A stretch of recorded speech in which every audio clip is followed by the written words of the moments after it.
বন্ধুরা নমস্কার। দিল্লিতে কি বিরোধীরা ক্ষমতায় আসতে পারবে, অর্থাৎ ভারতবর্ষে কি এবার পরিবর্তন হবে? আমি জানি সারা দেশের মানুষের মনের মধ্যে এই প্রশ্নটাই সবচেয়ে বড় প্রশ্ন এই মুহূর্তে। বিশেষ করে বাঙালি বেল্টে তো সাংঘাতিক রকমভাবে, পশ্চিমবঙ্গ হোক, ত্রিপুরা হোক, অসম হোক, যেখানে যেখানেই মানুষ, অন্ততপক্ষে আমার ভিউয়ার যারা আছেন, আমি তো সব জায়গাতেই আমি জানি যে এটা 1 নম্বর প্রশ্ন। এই 1 নম্বর প্রশ্ন বিজেপির কর্মীদের মনের মধ্যেও, বিরোধীদের কর্মীদের মনের মধ্যেও, যারা কোনো রাজনৈতিক দলকে পছন্দ করছেন না তাদের মনের মধ্যেও, যারা রাজনীতি সম্বন্ধে খুব একটা ইন্টারেস্টেড না তাদের মনের মধ্যেও। কেন? এক এক করে বলবো। এই বিষয়টি নিয়ে আমি একাধিক পর্বে আলোচনা করব। আজকে যে আলোচনাগুলো করব অত্যন্ত গুরুত্বপূর্ণ প্রত্যেকটি লাইন, তার কারণে ভিডিওটিকে আপনাদের ভালো করে শুনতে হবে, দেখতে হবে।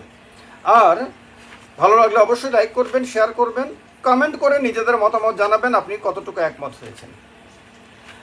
প্রথমত হলো, পশ্চিমবঙ্গে বিজেপির কর্মীরা এই কারণে এই প্রশ্নের উত্তর জানতে চায়, কারণ যদি বিরোধীরা ক্ষমতায় আসে তাহলে তৃণমূল বিরোধী তাদের যে আন্দোলন সেটা দুর্বল হবে। আবার তৃণমূলের কর্মীরা, সিপিএম বা আপনার কংগ্রেস কর্মীরা, যারা আপনার এই প্রশ্নের উত্তর জানতে চায়, তারা এই কারণে জানতে চায় যে বিজেপি যদি দিল্লিতে ক্ষমতায় আসতে না পারে তাহলে তারা শক্তিশালী হবে, এবং সেই শক্তি দিল্লিতে না শুধু, তারা পশ্চিমবঙ্গের মাটিতে বসেও তারা অনুভব করতে পারবে তাদের পক্ষে। ত্রিপুরাতে যারা বিজেপি বিরোধী তারা মনে করছে যে দিল্লিতে যদি আপনার পরিবর্তন হয় তাহলে সেই পরিবর্তনের প্রভাব ত্রিপুরাতেও পড়বে এবং তাদের ভাগ্যে শিকে ছিটতে পারে, তারাও এখানে ক্ষমতার স্বাদ পেতে পারে। অন্ততপক্ষে তারা এখন যতটা দুর্বল অবস্থাতে আছে সেই দুর্বলতা কাটিয়ে তারা অনেকটা ভালো পজিশনে আসতে পারবে, এটা এই কারণে তাদের আগ্রহ। আবার বিজেপির কর্মীদের আগ্রহ এই কারণে যে দিল্লিতে পরিবর্তন হলে তাদের দুর্বলতা আসবে, কারণ তাদের সরকারের উপর নানান ধরনের প্রবলেম আসতে পারে, যে প্রবলেমগুলো বিজেপি করেছে বিভিন্ন জায়গাতে বিরোধী দলের সরকারগুলোর উপরে। অসমে ভীষণ ইম্পর্ট্যান্ট এই কারণে যে অসমের মুখ্যমন্ত্রী একটা কংগ্রেসি ঘরানা থেকে বিজেপিতে এসে বিজেপির সঙ্গে নিজেকে খাপ খাইয়ে নিয়ে অনেকটাই নিজেকে বিজেপির ফেস তৈরি করে দিয়েছেন এবং সারা দেশে হিন্দুত্ববাদী একটা ছবি তৈরি করে তিনি আলাদা একটা পরিচিতি লাভ করেছেন। সুতরাং তার যারা সমর্থকরা, বা বিজেপির যারা সমর্থকরা, যারা এই যে ছবিটাকে কট্টরভাবে সমর্থন করেছেন, তো তাদের ভয় হলো দিল্লির প্রভাবে আসামের রাজ্য রাজনীতিতে ক্ষমতার পরিবর্তন হয় নাকি, বা বিরোধীদের মনের মধ্যেও আবার সেটাই আশা। কারোর যেটা আশঙ্কা সেটা অন্যের আশঙ্কা, কারোর যেটা আশঙ্কা সেটা অন্যের আশা, এইরকম একটা অবস্থাতে। এখন তারা কি আসতে পারবে? প্রাথমিকভাবে কয়েকটি পয়েন্ট আপনাদের সবার অভিজ্ঞতার সঙ্গে মিলবে আশা করি। নাম্বার 1 হলো যে দেশে এই মুহূর্তে নরেন্দ্র মোদীজির যে ছবিটা, যে ইমেজটা, সেটাকে সর্বভারতীয় স্তরে ব্যাপকভাবে কেউ টেক্কা দিতে না পারলেও এক একটা রাজ্যে এক একজন চ্যালেঞ্জ দিচ্ছেন।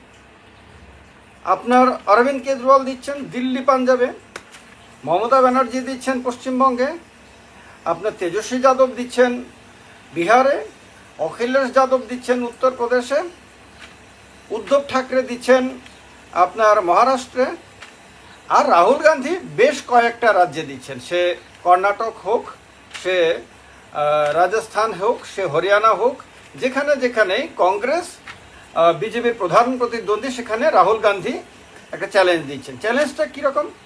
চ্যালেঞ্জটা এইরকম যে তারা যে যতটা সক্রিয়তার সঙ্গে তারা এতগুলো বছরে 10 বছর তারা বিজেপির বিরুদ্ধে আক্রমণ করতে পারেনি, সেটা তারা এখন করছে। এই নির্বাচনের প্রায় শেষ বেলায় এসে তারা প্রত্যেকে এটা করতে পারছে। এটা হলো একটা বিরোধীদের প্লাস পয়েন্ট। দ্বিতীয়ত হলো বিজেপির ভেতরেও অনেকগুলো আভ্যন্তরীণ সমস্যা রয়েছে। কীরকম সমস্যা রয়েছে?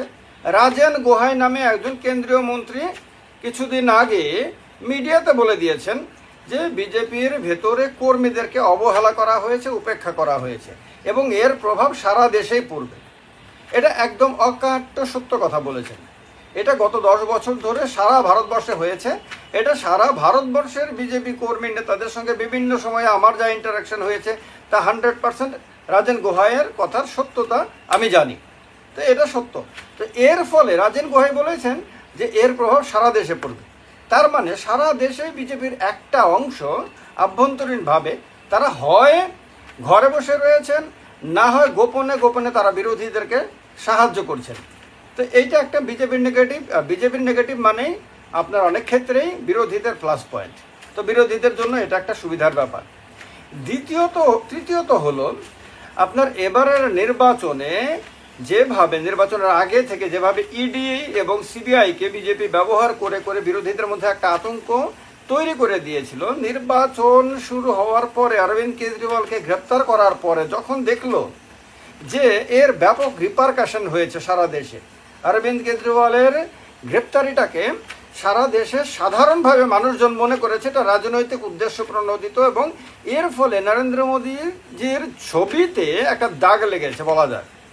এর কারণে দেখবেন এরপরে আর কোনো বড় নেতাকে গ্রেপ্তার করার দিকে আর ইডি সিবিআই যায়নি। ইডি সিবিআই যায়নি মানে সরকার যায়নি।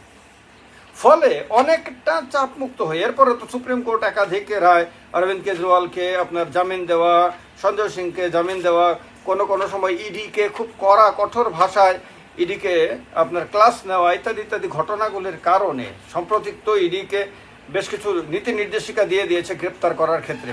তো এই সব কিছুর কারণে বিরোধীদের মনোবল বেড়ে গেছে যে অন্তত পক্ষে এই নির্বাচন শেষ হওয়া পর্যন্ত তারা আর গ্রেপ্তার হচ্ছে না, তাদের যার বিরুদ্ধে যত অভিযোগই থাকুক তারা গ্রেপ্তার হচ্ছে না। ফলে 4 জুন পর্যন্ত গ্রেপ্তার না হওয়ার একটা দৃঢ় মানে বিশ্বাস তাদেরকে অনেকটা শক্তি দিয়েছে। আপনার দেখবেন মিডিয়াতে যে মিডিয়াগুলো 10 বছর ধরে কট্টরভাবে হঠাৎ করে তারা রাষ্ট্রবাদী হিন্দুত্ববাদী হয়ে একদম অন্ধের মতন বিজেপি কর্মীর মতন হয়ে সাংবাদিকরা সম্পাদকরা সেই সংবাদ মাধ্যমগুলো বিজেপির হয়ে প্রচার করেছে এবং বিজেপির প্রতিনিধি হিসাবে বিরোধীদেরকে আক্রমণ করেছে, সেই মিডিয়াগুলোর একটা অংশ অনেকটা নরম স্বরে কথা বলছে, তাদের সুর নরম হয়ে গেছে এবং তারা বিরোধীদেরকেও কিছুটা হলেও গুরুত্ব দিতে শুরু করেছে। তো এর ফলেও বিরোধীদের মনোবলটা অনেকটা বেড়ে গেছে। তো এটা আরেকটা গুরুত্বপূর্ণ বিষয়। এছাড়াও দেখবেন আপনারা যে বিজেপির ভেতরে নরেন্দ্র মোদীজি এবং অমিত শাহ এই দুজন যতটা প্রচারের মধ্যে তাদেরকে দেখতে পাচ্ছেন, অন্যান্য নির্বাচনে রাজনাথ সিং, নীতিন গডকরি এবং আরও অনেক বিজেপির প্রমিনেন্ট নেতাকে যত বেশি সারা ভারতবর্ষে গুরুত্বের সঙ্গে তাদেরকে কথা বলতে দেখেছেন, এবার তা দেখছেন না। ফলে বিজেপির ভেতরে একটা আভ্যন্তরীণ সংকট কিনা এইটা একটা বড় প্রশ্ন হয়ে উঠে এসেছে। তো এই সমস্ত কারণগুলো এছাড়াও আপনার নির্বাচন কমিশন যতটা কঠোরভাবে তাদের মানে বিজেপির পক্ষে কাজ করছে বলে অভিযোগ উঠছে, সঙ্গে সঙ্গে দেখবেন একাধিক এনজিও অথবা উকিল, সুপ্রিম কোর্টের উকিল, তারা বিরোধীদের হয়ে ফাইট করছে, মানে অন্ততপক্ষে বিরোধীদের হয়ে ফাইট করছে বলে মনে হচ্ছে।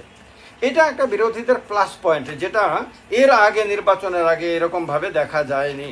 মিডিয়ার একটা অংশ কেউ আগে টিভি চ্যানেলে ছিল, এখন ইউটিউব চ্যানেল চালাচ্ছে, আর কিছু কিছু মিডিয়া একদম ওপেনলি বিরোধীদেরকে প্রমিনেন্স দিচ্ছে, গুরুত্ব দিচ্ছে। এটাও একটা প্লাস পয়েন্ট যেটা আগে অতটা দেখা যায়নি। ফলে বডি ল্যাঙ্গুয়েজ থেকে শুরু করে বিভিন্ন জায়গায় বিরোধী নেতাদের, সে রাহুল গান্ধীর সভা হোক, সে অখিলেশ যাদবের সভা হোক, তৃণমূল কংগ্রেসের হোক বা তেজস্বী যাদবের হোক, বিরোধী নেতাদের সভাগুলোতে যেরকম একটা ভিড় এবং উন্মাদনা দেখা যাচ্ছে, এটাও তাদের জন্য প্লাস পয়েন্ট। এই জিনিসগুলো আপনার বিজেপির কর্মীদেরকে চিন্তায় রেখেছে, বিরোধীদেরকে উৎসাহিত করেছে। এগুলো হলো প্লাস পয়েন্ট বিরোধীদের। যে এবার মাইনাস পয়েন্ট কোথায় কোথায় বা কোথায় কোথায় তারা ঠিকমতো কাজ করতে পারছে কিনা, যদি পেরে থাকে তাহলে তাদের জয়ের সম্ভাবনা থাকবে, ক্ষমতায় আসার সম্ভাবনা থাকবে। যদি না পেরে থাকে তাহলে এবারও তাদের 2019-এর মতন খালি হাতে ঘরে ফিরতে হতে পারে। সেই পয়েন্টগুলো কি কি সেটা পরের ভিডিওতে আলোচনা করব। আপনারা অবশ্যই পরের ভিডিওটা ভালো করে দেখবেন। এই ভিডিওতে তাদের প্লাস পয়েন্টগুলো বললাম, মাইনাস পয়েন্ট অথবা যেখানে যেখানে কোশ্চেন মার্ক আছে, সেগুলো এর ঠিক পরের ভিডিওতে আলোচনা করব। দেখতে থাকবেন সবাই। চ্যানেলটিকে যারা সাবস্ক্রাইব করেনি তারা সাবস্ক্রাইব করে নেবেন। নমস্কার, ভালো থাকবেন।